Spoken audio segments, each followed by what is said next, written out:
Okay guys, so last year in my how to score video, I showed you guys all the different ways to actually score in NHL 17. And while I could just rename that video to NHL 18 and call it a day, I'm not going to do that. So what's going to happen today is I'm going to show you guys how to set up different plays in the offensive zone that you can now start using and looking out for that'll get you more high percentage shots. I'm No Sleeves 12, and this is the offensive zone playbook.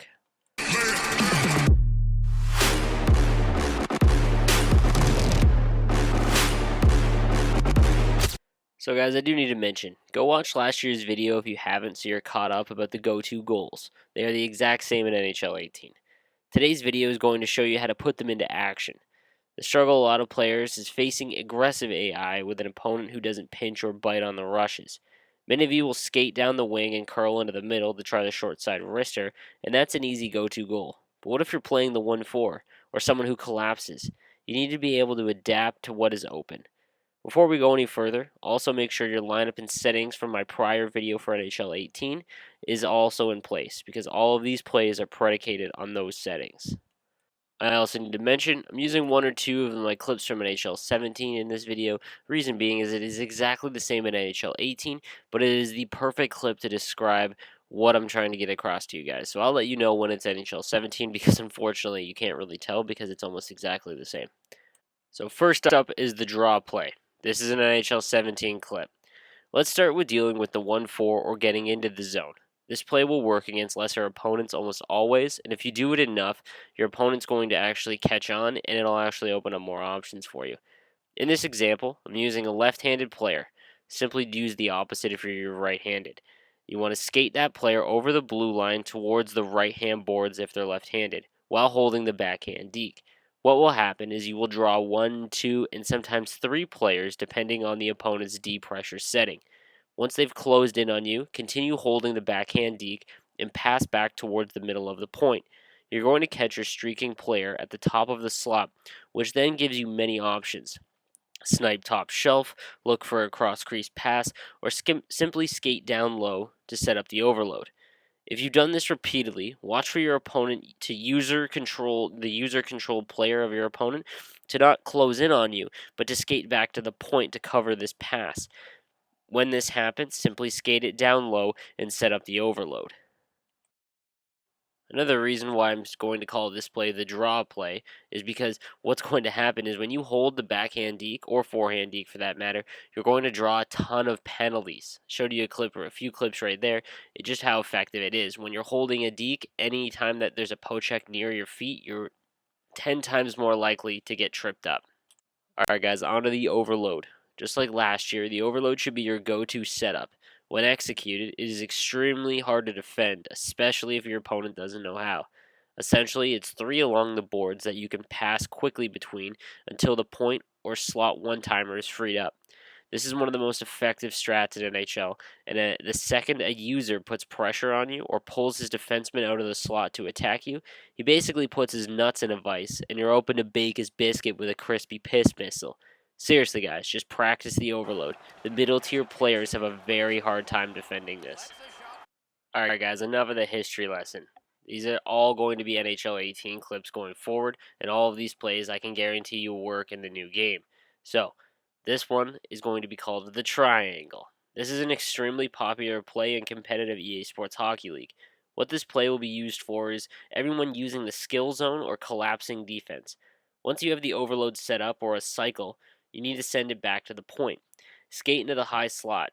And this is going to look like you're about to press the launch sequence on a piss missile, but you're going to look back door. Very few players will ever see this coming because 99.9% of the time, players are looking for that huge point shot. Next play is the Reacharound. You're all scum if you're laughing at the name of this. I couldn't really think of anything better to describe it. In this scenario, you have the puck down low, and you hold the forehand or backhand deke while skating out in front of the goalie. Then you just slide it in. Next one, the glitch wrap. Jokes, I'm not teaching you goons this. It's for peasants and virgins. I mean, I couldn't really do an NHL 18 how to score video without including this. Unfortunately, it is the most annoying part of NHL 18. If you're facing someone who isn't really skilled, here's 15 seconds of how to absolutely destroy them. Can move ahead up that right wing. To work, then I gotta hit the gym. Shoots one. Moving the puck. To the neutral zone. Lets it go. Oh! Propelled to Draisaitl. So, as you can see, the short side wrister or clapper is back from NHL 16. In 17, it actually, I don't know if they did a tuner, but it was a much more decreased chance of scoring. In this, it's if you have a guy with a decent wrist shot or slap shot, this shit's going in, which is brutal, but it is what it is. So, basically, what I'm going to do, the next play is going to be called the glide by. I'm going to show you guys how on the rush you can get by a defender or user defender and help sneak into the slot so that you can do this goal more consistently. So it's pretty simple. On a rush, you need an opposite-handed player. Again, guys, in my settings video, in my line combos video, I explained why it is important to have opposite-handed wingers on every single line. This is a reason why. So you're streaking down the wing. On this instance, I've got a left-handed player on the right-hand side. You're going to hold the backhand deke so that you protect the puck away from the defender that's trying to chase you. Now, once you have a step, you skate into the zone, but you also see there's another defender down there. 9 times out of 10, a lesser opponent is going to switch to that defender. You go from holding the backhand deke to the forehand deke, again, to protect the puck, and all you got to do is just pop that baby top shelf. This next play is going to be called Defuses Logic, because it doesn't really make much sense, and in the real NHL, this isn't really going to go in. So for this, you need to skate straight down towards the opponent's goal line. You want to do this when the middle is being covered and you're being pushed outside. You want to simply go backhand and forehand while you're almost at the goal line. For whatever reason, the AI goalies still have trouble with this. This is something that you want to use if you get caught with a correct-handed player going down the wing, instead of just doing the obvious pass over, because a lot of players, even lesser ones, are going to cover the slot and that pass. This is going to help you with that because it's going to give you another option when you're coming down the correct-handed wing. Let's quickly discuss breakaways. Everyone has their own breakaway go-to goal, but mine is the toe drag. It works 9 times out of 10. It's almost automatic. Basically, you hold the forehand deke with whatever handedness player you have, and you drag it along the bottom of the right-hand thumbstick to the opposite side, and then just shoot it. And like I said, you do it right in close, and the AI goalie has an insanely difficult time stopping this. All right, and lastly, guys, I just want to go over point shots and one-timers and things like that. The one-timer is what you want to set up in the offensive zone. The overload is the easiest way to do it, but cross-crease one-timers or one-timers into the slot or one-timers from the point are the most effective way to score in this game. But I didn't want to just show you clips of that because that's pretty basic. I think that everyone knows knows what to do. Setting them up, again, the triangle or the overload is extremely effective at setting up the one-timer.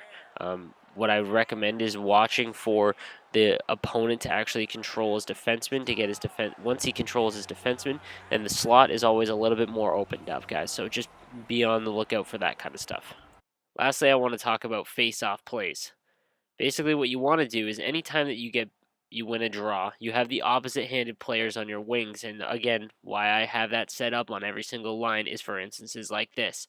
What you want to do is once you get it back to the point, if you're winning it straight back, or if you win it on a tie-up, you want to hit that winger that's going to streak out into the slot for that one-timer. That's going to be the most effective way to score, other than the point shot one-timer. But again, those are kind of all hit or miss, especially if your opponent is using aggressive face-off setup. You're not really going to get that goal off. So alright guys, so I hope these offensive plays help you guys out a little bit in NHL 18.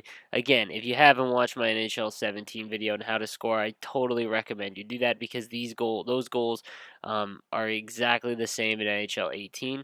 I go more in depth on how to score the actual goal as opposed to setting up the plays and whatnot to get to those goals in this video. So again, I hope you guys did enjoy it. Leave your feedback down below. I do appreciate it. Thank you for all the subs and follows on Twitch and YouTube and Twitter. Make sure you follow me on all those, and I'll follow you right back. All right, guys? So you guys enjoy your weekend. Stay average.